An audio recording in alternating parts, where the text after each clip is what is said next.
ఈ వారం విడుదలైన సినిమాల్లో 'బాపు' ఒకటి.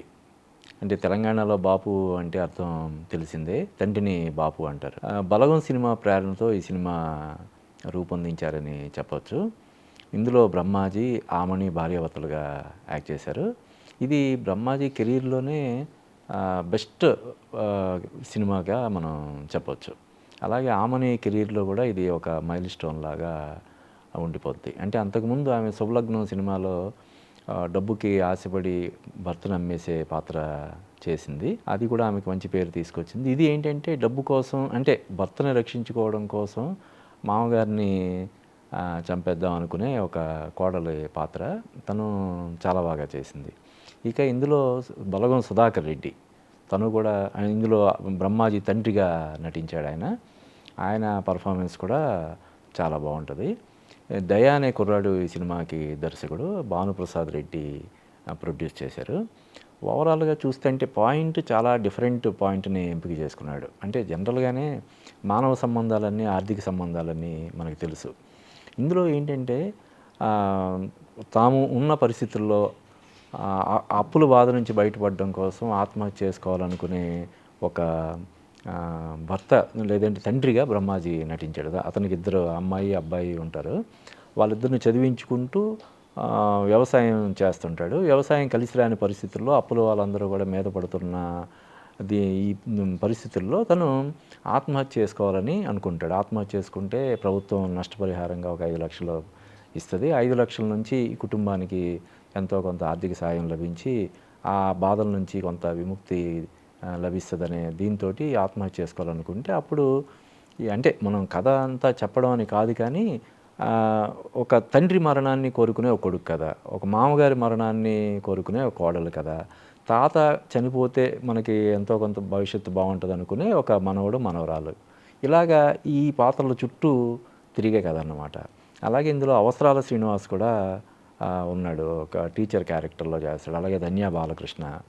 అంటే అవసరాల శ్రీనివాస్‌కి తగినట్టుగా అంటే అతని స్టేచర్‌కి కానీ, అతని స్టామినాకి కానీ తగినట్టుగా పాత్ర డిజైన్ చేసుకోలేకపోయాడేమోనని నాకు అనిపించింది. అతను ఉన్నంతలో అవసరాల శ్రీనివాస్ కూడా చాలా బాగా చేస్తాడు. ఇంక ఇందులో ఇంకో సర్ప్రైజ్ పర్ఫార్మెన్స్ ఏంటంటే రచ్చరవి. రచ్చరవి పర్ఫార్మెన్స్ కూడా ఇందులో బావుంటది. ఇంక మిగతావన్నీ కూడా సినిమాటోగ్రఫీ గానీ, ఆర్టిస్టుల పర్ఫార్మెన్స్‌లు అన్నీ బావుంటాయి. పర్టిక్యులర్‌గా మ్యూజిక్ చాలా బావుందనిపించింది నాకు. 'ధ్రువన్' అనే కుర్రాడు దీనికి మ్యూజిక్ చేశాడు. అంతకుముందు కూడా కొన్ని సినిమాలు చేశాడంట. ఈ సినిమాతో అతనికి మంచి పేరొస్తదని నాకు అనిపించింది. పాటలు గానీ, 'ఆర్ఆర్' నేపథ్య సంగీతం కానీ చాలా బావుంది. అయితే ఏంటంటే పాయింట్ అంటే ఒక టిపికల్ పాయింట్ తీసుకున్నప్పుడు దాన్ని ప్రజెంటేషన్ చేయడం అన్నది చాలా ఇంపార్టెంట్. యాక్చువల్‌గా ఒక సినిమా సక్సెస్ పాయింట్ మీద కంటే కూడా ప్రజెంటేషన్ మీద ఎక్కువ ఆధారపడి ఉంటది. దీన్ని ప్రజెంట్ చేయడంలో అంటే బడ్జెట్ రిస్ట్రిక్షన్స్ వల్ల కావచ్చు, వేరే రీజన్స్ వల్ల కావచ్చు కానీ డైరెక్టర్ అంతగా సక్సెస్ కాలేకపోయాడు. అంటే తన ప్రయత్నం తను చేశాడు. మంచి ఎఫర్ట్ పెట్టాడు. అతనికి కూడా డైరెక్టర్‌గా మంచి ఫ్యూచర్ ఉందని నాకు అనిపించింది. అంటే ఈ సినిమా చూసిన వాళ్ళు ఎవరైనా సరే ఇంప్రెస్ అవుతారు. బా తీసాడని ఒక మంచి ఇంప్రెషన్ వస్తది. కానీ దాన్ని ఆడియన్స్ ని హత్తుకునేలాగా, హృదయాలకు హత్తుకునేలాగా ఏదైతే ఈ పాయింట్ ఇప్పుడు ఇందాక చెప్పుకున్న పాయింట్ ఏదైతే ఉందో, అంత సెన్సిటివ్ పాయింట్‌ని జనాల్లోకి తీసుకెళ్లడంలో కొంత తడబడ్డాడేమోనని నాకనిపించింది. పర్ఫార్మెన్స్ పరంగా ఇందాక చెప్పినట్టు బ్రహ్మాజీ కెరీర్‌లో one of the best performance అని చెప్పొచ్చు. కెరీర్ బెస్ట్ పర్ఫార్మెన్స్ అని చెప్పినా కూడా అతిశయోక్తి కాదు. అంటే ఆయన బ్రహ్మాజీ కూడా ఆయన ఇంటర్వ్యూలో చెప్పాడు. నాకు ఈ క్యారెక్టర్ బాగా నచ్చింది. నేను రెమ్యునరేషన్ కూడా అడగకుండా ఈ సినిమాలో యాక్ట్ చేశా అన్నాడు. అందులో ఏమాత్రం అతిశయోక్తి లేదు. బ్రహ్మాజీ అసలు చాలా అద్భుతంగా పర్ఫార్మ్ చేశాడు. అలాగే ఆర్టిస్టులు అందరి దగ్గర నుంచి మంచి పర్ఫార్మెన్స్ తీసుకున్నాడు. గంగవ్వ చిన్న పాత్ర స్పెషల్ అపియరెన్స్ లాగా ఆమెది కూడా చాలా కీలకమైనటువంటి పాత్ర.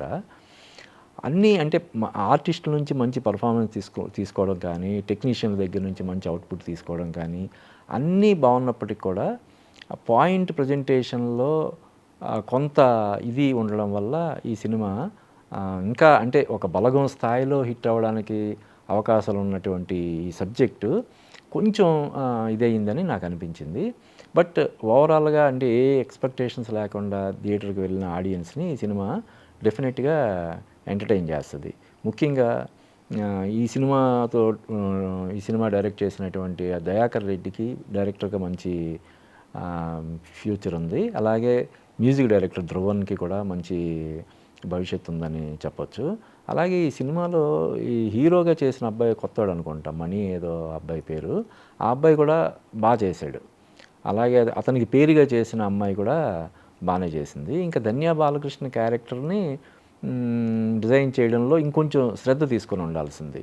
అంటే అవసరాల శ్రీనివాసు, ధన్య బాలకృష్ణ మధ్యలో ఉండే సీన్స్లు ఎందుకు ఈ అమ్మాయి రిజెక్ట్ చేస్తుంది అతని లవ్ని అనేది అంత క్లారిటీ మిస్ అయిందేమోనని అనిపిస్తుంది.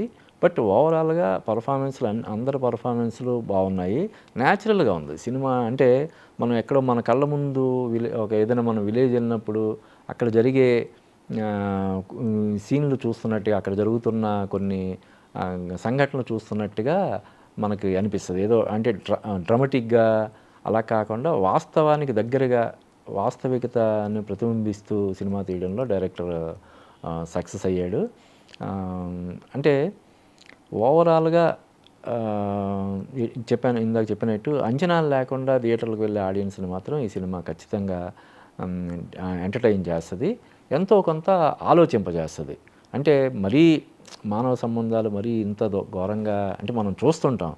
₹100 కోసం, ₹200 కోసం కూడా హత్యలు జరుగుతుండడం, లేకపోతే ఇన్సూరెన్స్ డబ్బులు వస్తాయని చెప్పి కుటుంబ సభ్యుల్లో ఎవరినైనా చంపేయడం కానీ, ఇలాగ ఆస్తి తగాదాలు, 1,00,000, 2,00,000 ఆస్తి తగాదాల కోసం ఒకరినొకరు నరుక్కోవడాలు, ఇవన్నీ మనం చూస్తున్నాం. రోజు రోజుకి మానవ సంబంధాలు అనేవి చాలా దారుణంగా దిగజారిపోతున్న ఈ పరిస్థితుల్లో ఇది మరీ అంత కొత్తగా అనిపించకపోయినా దాన్ని ప్రజెంట్ చేసిన ఇది చాలా వరకు ఆకట్టుకునేలాగా ఉంటుంది.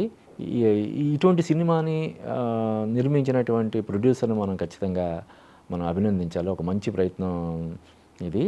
అలాగే ఈ సినిమాకి పనిచేసినటువంటి సాంకేతిక నిపుణులందరూ కూడా వాళ్ళ బెస్ట్ పర్ఫార్మెన్స్ లేదంటే బెస్ట్ అవుట్పుట్ ఇచ్చారని చెప్పడం మనం ఎంత మాత్రం అది అతిశయోక్తి కాదు.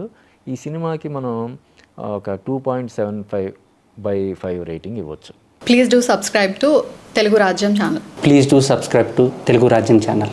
Please do subscribe to Telugu Rajyam channel. Hi అండి, నేను మీ ఆర్పీని, నెల్లూరు పెద్దారెడ్డి చేపల పులుసు ఓనర్ని. మీరు తెలుగు రాజ్యం అనే ఈ యూట్యూబ్ ఛానల్ సబ్స్క్రైబ్ చేసుకుని మంచి మంచి వీడియోలతో వస్తారు. Thank you so much. Hi people, I'm Sonakshi Verma and you please watch Telugu Rajam and please subscribe to the channel.